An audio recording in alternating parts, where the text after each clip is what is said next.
Hello दोस्तों, स्वागत है आपका हमारे YouTube channel the study sphere में। होप आप सब एकदम स्वस्थ शानदार होंगे। चलिए शुरू करते हैं आज की अपनी क्लास, जो रहने वाली है UP TET and other TET exam में पूछे जाने वाली सब्जेक्ट शिक्षण शास्त्र एवं मनोविज्ञान की। चूँकि हमने अन्य विषयों की तरह शुरू से ही शिक्षण शास्त्र एवं मनोविज्ञान विषय पर चर्चा या उसे पढ़ा नहीं है, तो हमें इसमें काफ़ी दिक्कतें रहती हैं। इस कारण से हम इस क्लास में बहुत ही आसान शब्दों में गत वर्षों में यूपी टेट में पूछे जाने वाले प्रश्नों का बहुत ही आसान शब्दों में सॉल्यूशन सॉल्व करेंगे उन सभी प्रश्नों को। और होप आप सभी को ये क्लास पसंद आएगी, इसमें आपको कोई भी दिक्कत नहीं होगी। बने रहिए हमारे साथ वीडियो के अंत तक। पहला प्रश्न है, मानव विकास का प्रारंभ होता है। Human development start from pre childhood stage, option B post childhood stage, option C stage of infancy, option D prenatal stage. Question number A का राइट आंसर है ऑप्शन डी, गर्भावस्था से, प्रीनेटल स्टेज से। चूँकि ह्यूमन डेवलपमेंट बॉम to tomb चलने वाली प्रक्रिया है, गर्भाशय से ताबूत तक चलने वाली प्रक्रिया है, अर्थात यह सतत प्रक्रिया है। यह बच्चे के गर्भ में आने से लेकर मृत्यु तक सतत चलती रहती है, निरंतर चलती रहती है।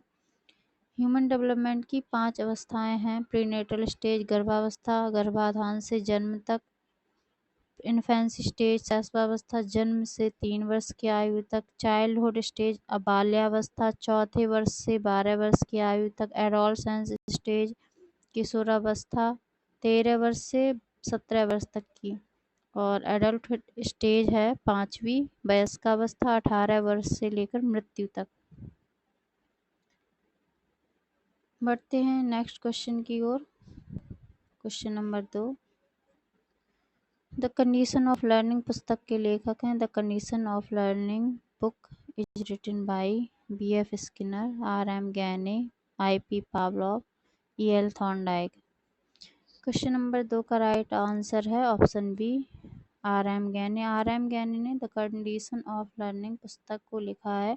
इन्होंने इस पुस्तक में अधिगम को 8 प्रकारों में विभक्त किया है। बढ़ते हैं क्वेश्चन नंबर 3 की ओर। क्वेश्चन नंबर 3, किशोरावस्था बड़े संघर्ष, तनाव, हमला व विरोध की अवस्था। यह कथन किसका? Adolescence is the period of great stress, strain, storm and strike is the statement of Stanley Hall. Option B Simpson, option C Crow and Crow, option D Jersild. Question number 3 का राइट आंसर है Stanley Hall. Stanley Hall ने किशोरावस्था पर काफ़ी गहन research की है और इन्होंने अपनी एक पुस्तक लिखी है एडोलसेंस। इसमें इन्होंने किशोरावस्था के बारे में, किशोरों के बारे में बहुत अधिक रिसर्च करके उसमें किशोरों की सोचने समझने के तरीके और उनके अंदर क्या अंतर्द्वंद चलते हैं, इन सभी विषयों पर काफ़ी विस्तार में बताया है। बढ़ते हैं क्वेश्चन नंबर 4 की ओर। क्वेश्चन नंबर 4 है,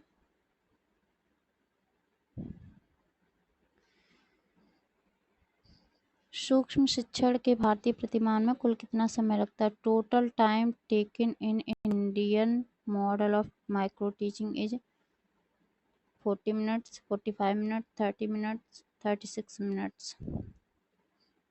बताइएगा दोस्तों।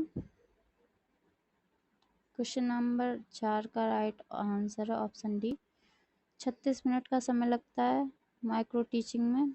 माइक्रो टीचिंग के भारतीय प्रतिमान में माइक्रो टीचिंग शिक्षक प्रशिक्षण की, टीचर ट्रेनिंग की एक प्रयोगशालीय एवं वैश्लेषिक विधि है। इसके माध्यम से जो ट्रेनी टीचर्स हैं उनमें शिक्षण कौशल विकसित किए जाते हैं और एक सेशन में एक छात्र के अंदर केवल एक ही शिक्षण कौशल विकसित करने का प्रयास किया जाता है। जो ट्रेनी टीचर है यदि वह माइक्रो टीचिंग में पढ़ा रहा है अपने साथियों को, तो वो केवल एक ही शिक्षण कौशल का प्रयोग कर सकता है एक बार में। एलन तथा रियोन ने सूक्ष्म शिक्षण के 5 मूलभूत सिद्धांतों का वर्णन किया। सूक्ष्म शिक्षण वास्तविक शिक्षण है, किंतु इस शिक्षण में साधारण कच्चा शिक्षण की जटिलताओं को कम कर दिया जाता है। एक समय में किसी एक विशेष कार्य एवं कौशल के प्रशिक्षण पर ही जोर दिया जाता है। अभ्यासक्रम की प्रक्रिया पर अधिक नियंत्रण रखा जाता है। परिणाम संबंधी साधारण ज्ञान एवं प्रतिपुष्टि के प्रभाव की परिधि विकसित होती है।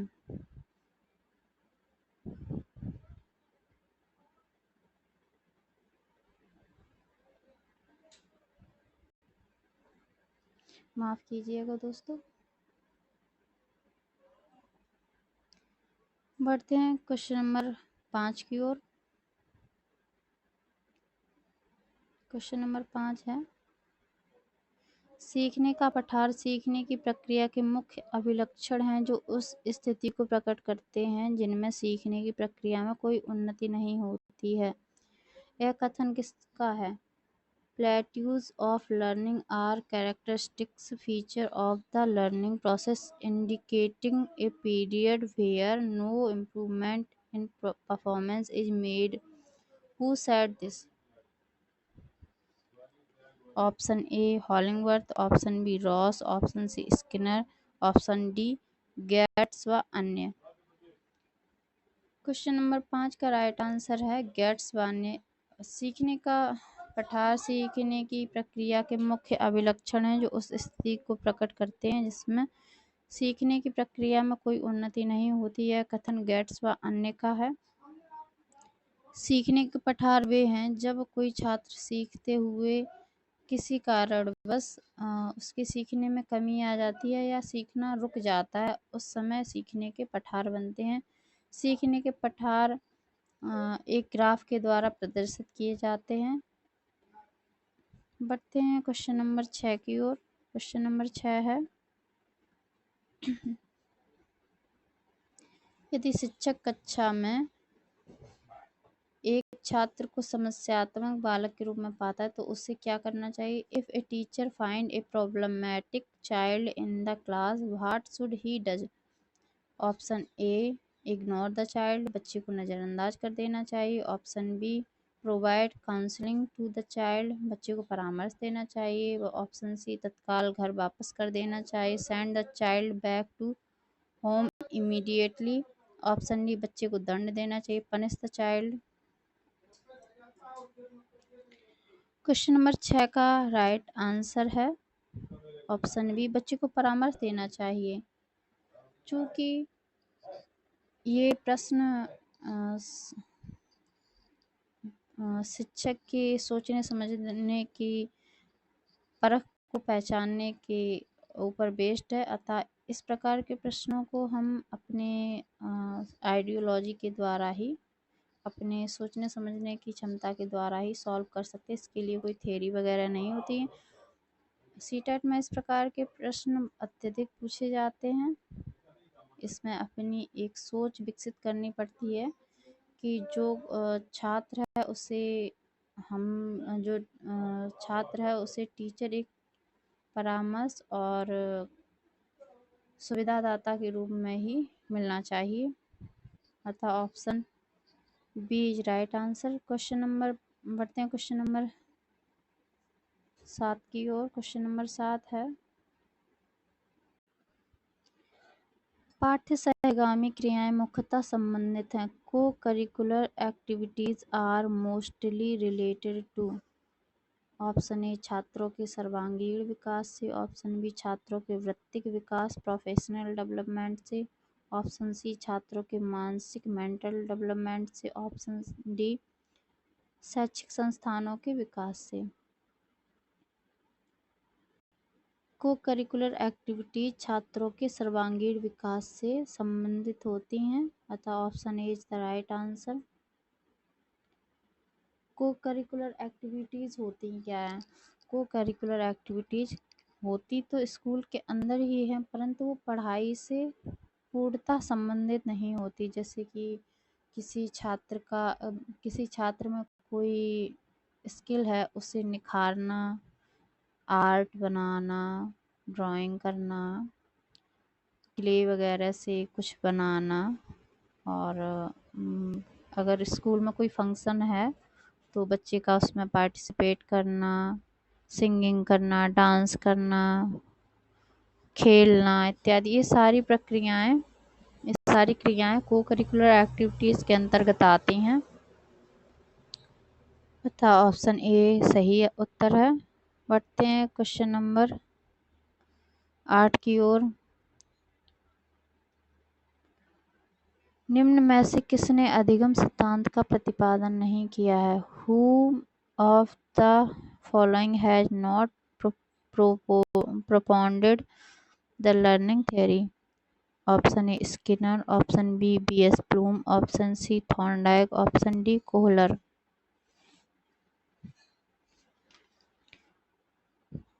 बताइए दोस्तों। क्वेश्चन नंबर 8 का राइट आंसर है option B BS Bloom. BS Bloom ने अधिगम सिद्धांत का प्रतिपादन नहीं किया है।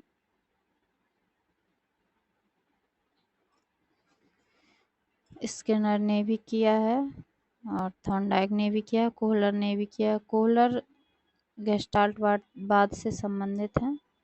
बढ़ते हैं क्वेश्चन नंबर 9 की ओर।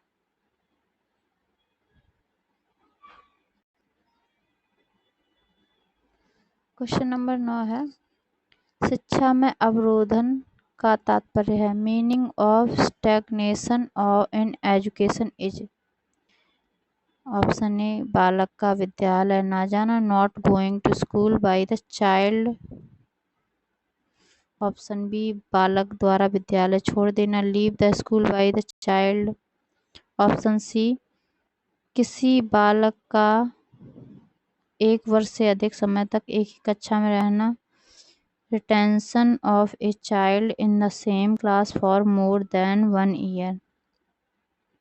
ऑप्शन डी बालक का विद्यालय में प्रवेश न लेना। बताइए साथियों, क्वेश्चन नंबर 9 का सही उत्तर क्या होगा? क्वेश्चन नंबर 9 का सही आंसर ऑप्शन सी किसी बालक का 1 वर्ष से अधिक समय तक एक ही कक्षा में रहना अवरोधन है। चूंकि एक ही कक्षा में रहने के कारण वह ना तो आगे बढ़ पा रहा है, ना ही उसके सीखने में कमी आ रही है, वह बस स्थिर है। इस कारण से option C is the right answer. बढ़ते हैं क्वेश्चन नंबर 10 की ओर। क्वेश्चन नंबर 10 है, निम्न में से किस कौशल में पूर्व ज्ञान का परीक्षण आता है? In which of the following skill testing of previous knowledge come?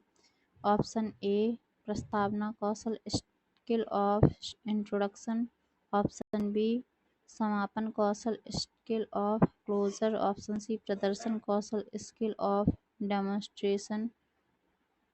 Option D उद्दीपन परिवर्तन कौशल, skill of stimulus variation. Question number 10 का सही उत्तर है ऑप्शन ए प्रस्तावना कौशल। प्रस्तावना कौशल में पूर्व ज्ञान का परीक्षण आता है। प्रस्तावना कौशल का संबंध पाठ को शुरू करने से होता है। इसमें पूर्व ज्ञान के आधार पर नवीन ज्ञान को संपर्क में लाने के लिए पढ़ाए जाने वाले पाठ को पढ़ाने से पूर्व प्रस्तावना का सृजन आवश्यक होता है। अतः प्रस्तावना पढ़ाए जाने वाले पाठ की पृष्ठभूमि होती है। प्रस्तावना का उद्देश्य बालकों को नए ज्ञान के लिए तैयार करना है तथा इस पद का उद्देश्य यह है कि विषय से संबंधित पूर्ण संचित ज्ञान को विधिपूर्वक स्पष्ट तथा निश्चित रूप से बालकों की वर्तमान चेतना में लाया जा सके। इसके लिए पूर्व ज्ञान को दोहराना तथा नवीन ज्ञान के लिए उपयुक्त वातावरण का सृजन करना आवश्यक है।